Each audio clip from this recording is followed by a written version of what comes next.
Bonjour à tous, c'est Séverine et bienvenue sur ma toute nouvelle chaîne Trouver la paix et la joie. Alors aujourd'hui, je vais vous donner mes conseils et mes pratiques pour passer une divine année. Nous sommes au mois de janvier et c'est le mois justement pour lancer les bonnes énergies spirituelles. Parce que c'est vrai qu'une année c'est long. Et voilà, nous sommes des êtres faibles, nous avons énormément de tentations dans la société dans laquelle on est, nous avons des tentations de consommation, nous avons énormément de distractions avec tous les réseaux sociaux, les séries, les buzz, etc.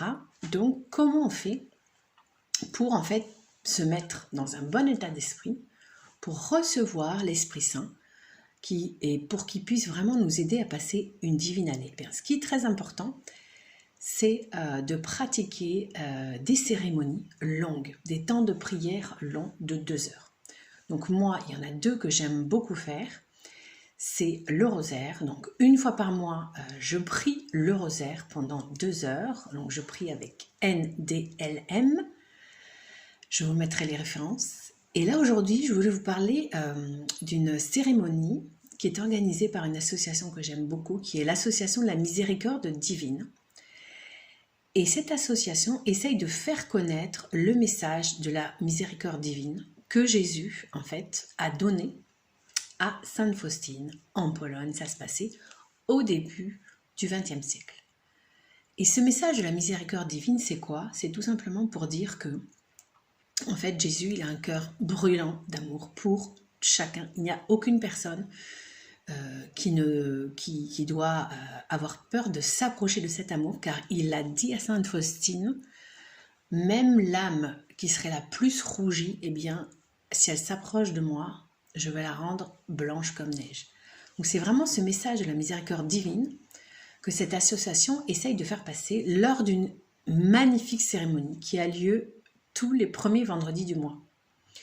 Et cette cérémonie, la bonne nouvelle, c'est que, bon, elle est pour les franciliens, elle se passe à l'église Saint-Sulpice, à Paris, et pour les autres, elle est diffusée en direct, et vous pouvez avoir accès à cette cérémonie quand vous voulez, sur la chaîne YouTube de la Miséricorde divine.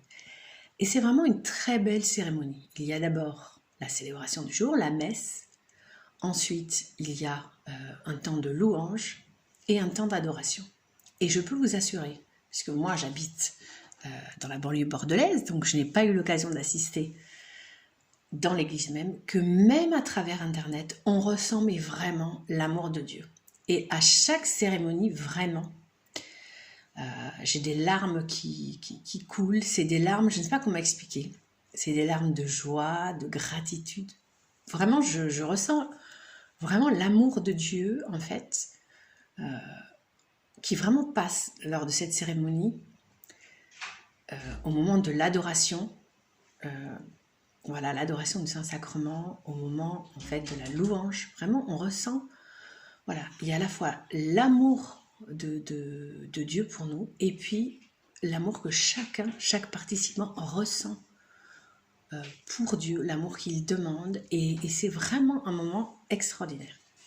Donc vraiment, pour bien démarrer cette année, pour passer une divine année, je vous recommande un temps long de prière. Évidemment, on ne fait pas ça tout seul, nous ne sommes pas des moines. Donc vraiment, vous avez donc ces 2 possibilités, prier le rosaire ou la cérémonie et la soirée de la miséricorde divine. Et bien sûr, vous pouvez vous renseigner parce que vous avez certainement dans vos villes des cérémonies aussi qui sont organisées comme ça, de prière, de louange et de guérison. Voilà, donc là, la cérémonie n'est pas orientée vers la guérison, comme d'autres cérémonies dont je parlerai tout à l'heure. Mais moi, à chaque fois, je ressens une purification intérieure. Enfin, je me sens vraiment, je sors de cette cérémonie, je me sens vraiment super bien. Voilà, donc c'est vraiment, on a besoin de ce genre de pratique longue de prière à plusieurs pour se fortifier tout au long de l'année et vraiment rester connecté au Seigneur. Je vous mets tous les liens dont je vous ai parlé dans la description. Que Dieu vous bénisse et rendez-vous vendredi pour le 3e podcast de la semaine. À très bientôt.